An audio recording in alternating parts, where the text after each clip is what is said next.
Okay, fine, fine.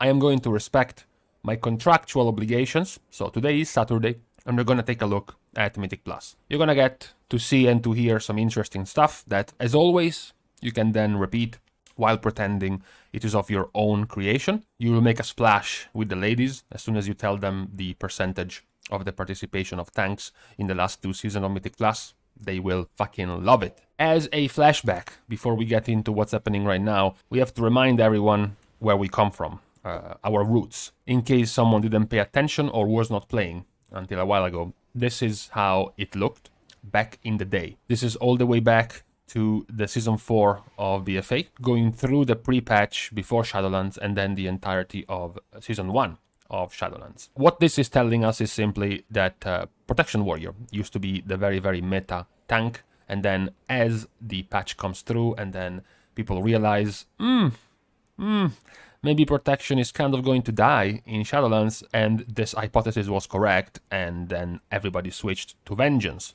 As you can see, as we are approaching the start of Season 2, where we are right now, which is on week 76 that you see down there, you can see that Guardian Druid is progressively gaining ground over Vengeance up to the point where it is fully passing it. So we have gotten the representation for one entire tier of BFA, at the last tier of BFA of Warrior, and then the first tier of Shadowlands it was Vengeance, and for now the second tier of Shadowlands is Guardian. We will see later on if it's the same at all key levels and whatnot.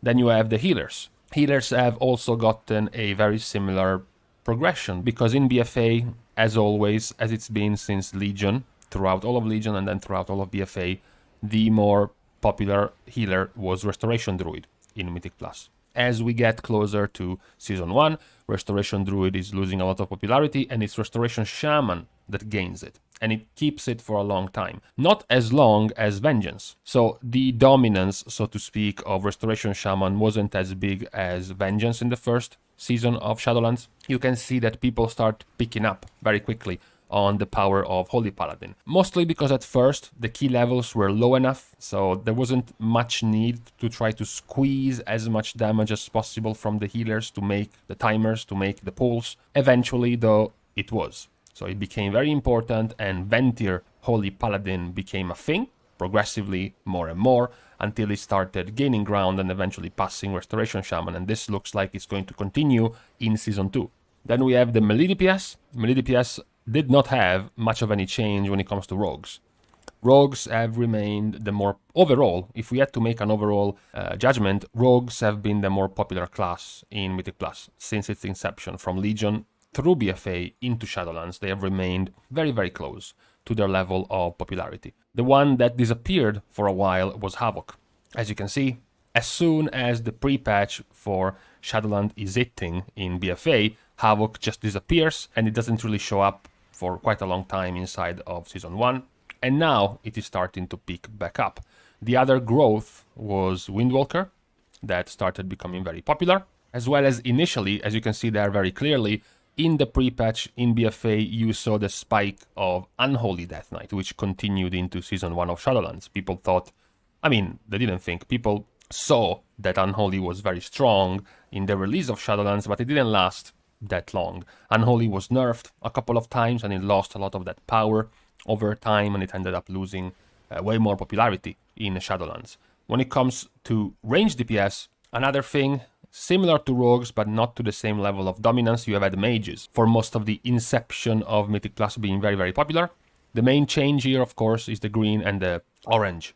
You can see hunters, very popular at the end of BFA, and then start pretty popular in Shadowlands. They get hotfixed, they don't scale as well, marksmanship doesn't, and they start losing more and more representation. In the meantime, it's balance that picks more and more ground over time. The only other growth worth mentioning is, of course, in here from Elemental Shaman. Elemental Shaman get their buff around 9.0.5, they do much more AoE damage, which is of course very good for Mythic Plus, and therefore they keep gaining ground as we get into Season 2. Now looking at the current history, because this was the old history.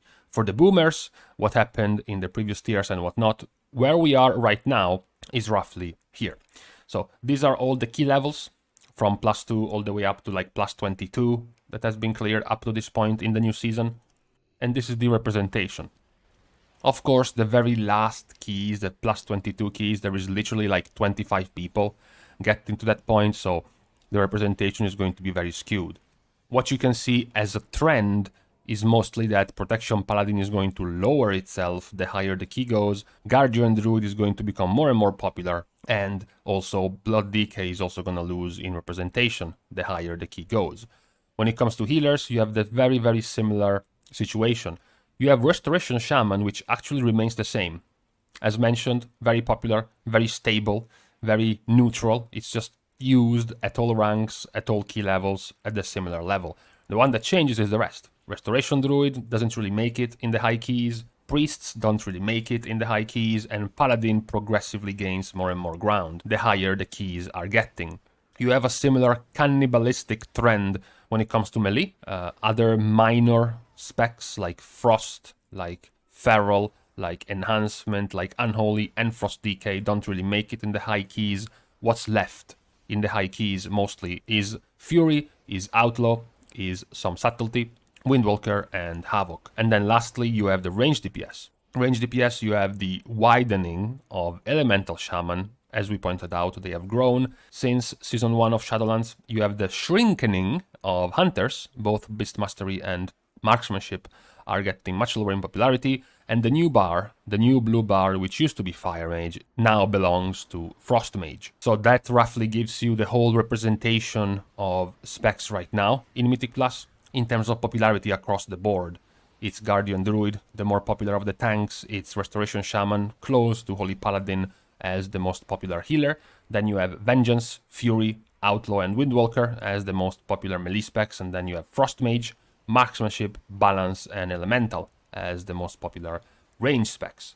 So if we had to talk about meta, if we had to talk about making a meta list, if we had to look at the specs that are meta, let's look at just how many keys are you completing at which level, because it looks like this. These are the amount of people clearing which level of keys. You can see there is the peak, right? The big goal for the majority of the player base is going to get Keystone Master, which, yes, it's no longer about completing all keys at 15, but it's about getting a 2000 rating, which is almost the same thing. So you can see that it peaks at plus 15, and then getting past plus 15 becomes harder and harder. So this is, for example, a definition of what could be the meta of the tier list definition made by benched.me, which is the site used to make these graphs, is to use a meta ratio score, which is the ratio between the specs representation in the meta versus the representation in the population. Population is what is considered low keys, and then meta is what is considered high keys. So basically, how popular is a spec as long as you have to clear keys up to a certain level compared to how popular it is once you have to do the big boy keys. For example, let's say a spec makes up for 3% of the population in the lower keys, but then makes up for 6% of the high keys. This means that the spec is at a ratio of 6 divided by 3, which is 2, which means that there are twice as many players of that spec in the high keys compared to the low keys. So people are more willing to pick those people in high keys. Those classes, those specs are making it into the high keys, regardless of whether or not they are very unpopular or underplayed in the, so to speak, lower keys. So using our cutoff, as we mentioned, since the plus 15 is the big divider, using our cutoff at plus 15. So all the keys at 15 and below are considered the low ones, and then all the keys at 16 and higher are considered the high ones. This is what you get out with. This is their meta ratio that you can see at the bottom, with the factor of specs played at the meta level divided by the specs played at the population level. But what if we go a little bit higher? Right? Because I mentioned that plus 15 is the big divider, right? But if we go, for example, at plus 17, you can see that you are essentially in the 98th percentile. So if you have completed a plus 17, you are better than 98% of the population. You are doing something that only 2% of the other players are doing, right? That's a pretty high divider. When we go to that level, we see these distinctions. When it comes to tanks, you see Guardian and Brewmaster very high up. And then in the middle, still pretty nice, but not as high, you have Vengeance. And then at the bottom, you have the rest of the tanks. You have Blood, Protection and Protection Paladin. If you look at healers, there is the same trend we have seen, which is Holy Paladin is very high up, followed by Restoration Shaman, and then Discipline, Holy, and at the very bottom, Restoration and Mistweaver Monk. Melee DPS is going to give us the two highest, supposedly highest tiered specs in Mythic Plus. Both Subtlety and Outlaw are very high up, even significantly more than the rest, followed by Windwalker, and then in the middle there is a big clump. Havoc is leading the way, and then there is Fury, Unholy, and Assassination, and all the way towards the bottom there is the rest of the clump. Arms, Frost, Survival, Enhancement, Beast Mastery, Feral, and Retribution. This means, by the way, for example, the bottom 4 specs have a representation of 0.4. It means that, basically, not even 1 in 2 of these specs that manage to clear plus 16s are going to make it into the plus 17s, whereas Subtlety, for example, is at 1.7, which means there are even more sub-players that clear plus 17s and higher than there are rogues that clear lower keys. And lastly, you have the ranged. You have Arcane, Elemental, Frost, and Balance at the very high up. You have a clump in the middle of Affliction, Marksmanship, and Fire, and then it goes trickling down. Shadow, Destruction, Demonology, and Beast Mastery. So analyzing these top specs, these supposedly high-tier, well-performing specs, and how they are doing right now. For tanks, it's Guardian and it's Brewmaster. So Guardian isn't really changing much of anything in their build. They are the same as they were before. They haven't changed anything. There is no new trick. They still have their whole Trash plus Incarnation plus Ursoc's Fury Remembered combo. So whenever they have Incarnation, they are basically immortal. After that, they require some help, but they're still very tanky. The damage is not on the very high side outside of Incarnation, but they can still manage to work. Brewmaster is also very similar. Brewmaster is very locked in its talent choices. The first row of their talent is what changes the most, which is also the more irrelevant because they are all very, very weak. And their legendary also doesn't really change. It's still the same. It's still Stormstout, Last Keg. No real change there. They're also still Kyrian, just like Guardian Druid is still Night Fae. When it comes to healers, Paladin is actually changing a little bit because there has been, of course, more and more switches towards Ventir for Holy Paladin. So Ventir doesn't generally play with Divine Purpose. As you see here, they play way more with Avenging Crusader. They don't play as much with Glimmer of Light. There are more and more Paladins playing with Beacon of Faith, which is going to work better also because you don't play with Shock Barrier anymore. So you don't play with the legendary centered around your Holy Shock. You instead play with Med Paragon the majority of the time. Then you have a spec, and then we have our first Covenant change. We have Shaman. Shaman's talents are still mostly the same. They still play with the same setup. The only changes are, much like the other specs, they're only related to utility, to defensives, based on the key, based on the affixes. In this week, for example, Earthgrab Totem for Spiteful is very good. Their legendary is also the same. Primal Tidecore is the defensive one for healing, and then you have the Deep Tremor Stone, which is for your Earthquake on your Elemental for more damage. The main slight change is the Covenant. We are getting to the 35-ish% of Shamans, Restoration Shamans playing Ventir, as opposed to Necrolord. The majority of Raid Shamans are still Necrolord, so you're generally more focused on Mythic Plus if you're trying to go Ventir as a Shaman. Then you have the ranged. So the ranged DPS at the top are supposedly Frost, Balance, Arcane, and Elemental. So Frost also doesn't have any major change in its talent setup. It's mostly their second to last talent row between Freezing Rain, which is going to be more pure AoE damage, and Splitting Ice, which is better cleave. Again, it's mostly about the weaks and the affixes you are doing. The legendary is still the same for Frost, as well as their Covenant, which is still Ventir. What isn't the same is Druid, of course, Balance. So Balance has gone through a series of changes, mostly nerfs, really, before this patch. So now they have given up on playing with Solstice, which has been nerfed. They are playing with Fury of Elune instead, which is also some decent extra burst, since they don't have much of it now. They are still trying to transition, but not as much as previously thought.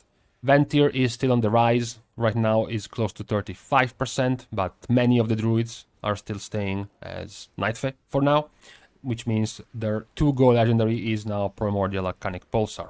Still not Sinful Hysteria for the non-Ventir players, obviously. Then you have Elemental, which is likely the least changed of all, except for one major thing. The combo is still the same. You still play with the Storm Elemental combo. You still play with Echoes of Great Sundering for Earthquake damage. The real change is that there are more and more elemental shamans moving to Night Fae. We are closer to 60-ish% of elemental shamans moving to Night Fae.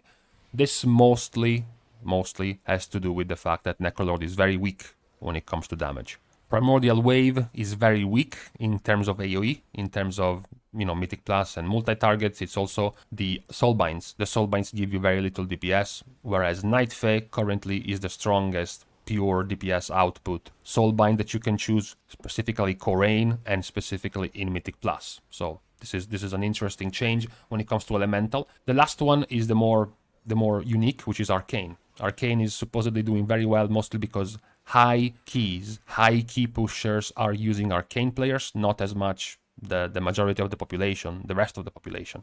Their build, honestly, hasn't really changed much. They've just been buffed before this patch. Their legendary, still Arcane Harmony, is the very same. When it comes to the 4 melee specs, supposedly at the high tier of this meta tier list for Mythic Plus, you have Subtlety, Outlaw, and then Havoc and Windwalker. Immediately taking off Windwalker because they literally did not change whatsoever. They are still the same talent setup. They still have the same Invokers, the light legendary, and they are still mostly Kyrian. And then you have Outlaw, which has also not changed. The main choice that you have to make as Outlaw is if you want to go for deeper stratagem and a more consistent damage, or if you want to go for Mark for Death and try to play the minigame of resetting Mark for Death after every mob that dies. The only slight change for Outlaw is the fact that there are less players playing Celerity, which was previously the way more popular of the legendaries for Outlaw, and there is more and more playing with Deathly Shadows. It works very well for Outlaw. They are roughly the only one that makes it work that well because they have Restless Blades. Because your finishing moves also reduce the cooldown of Vanish, having Deathly Shadows, which makes your Vanish give you a 15% damage increase for 12 seconds and give you 5 combo points, it's very good because you have a very low cooldown of Vanish as an Outlaw rogue as opposed to a sub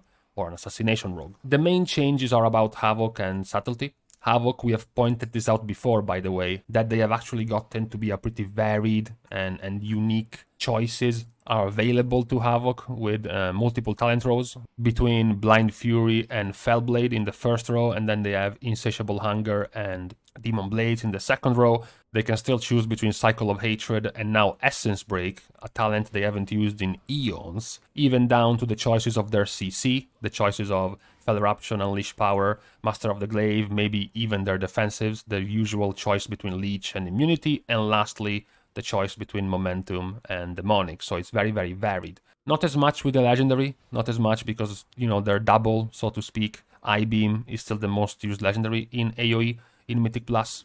The other change was for Subtlety. Subtlety in and of itself doesn't have too great of a change. Again, it's mostly based on the weak.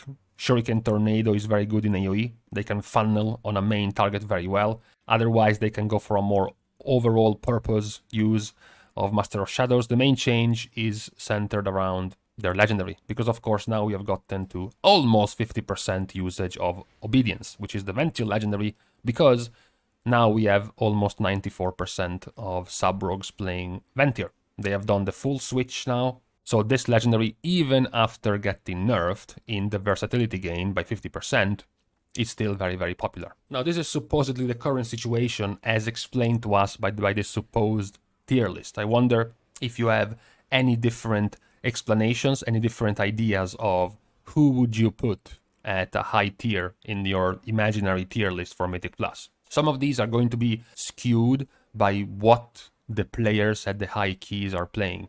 There aren't many high keys right now, and we are bound to get more and more as the weeks go by. So, for example, you can have some odd things like Arcane being shown very high, and Havoc, for example, being very popular right now, but not showing up as much in terms of high key representation, as reported by this tier list. The same can be said for Subtlety. Subtlety isn't very popular in the lower keys, as we have pointed out, but it's being played by quite a few of the highest key runners so far. So let me guys know, based on what you see here, which ones would be your changes? Who would you move up and who would you move down in this list? Probably, if it were to me, given what I observed and some other numbers, we can look at Affliction is going to have to go a little bit down and Destruction is going to have to go a little bit more high up. Probably the same can be said for Fury Warrior, a little bit higher, and Marksmanship a little bit lower. Then for the rest, I think it's mostly fine. The representation given by this meta ratio, I think it's okay. I think it's pretty truthful to the current situation of Mythic Plus. And for now though, we're gonna stop. We're gonna stop here after I give you this entire list of graphs and numbers for you to ignore, or more likely forget, come tomorrow. It's okay, it's fine. I don't mind. I haven't made this myself, so I won't get offended. Thank you guys for watching the video anyways. If you want to support me and all of the other specs at the bottom of this tier list, then please go and make a difference. Be the first who picks up a Mistweaver Monk and a Survival Hunter, goes into Mythic Plus, and show these people that you can do well as a spec. See you guys soon, and in the meantime, well, that's kind of true. You would actually have to be invited in the first place to be able to show anything. That would kind of be an issue though.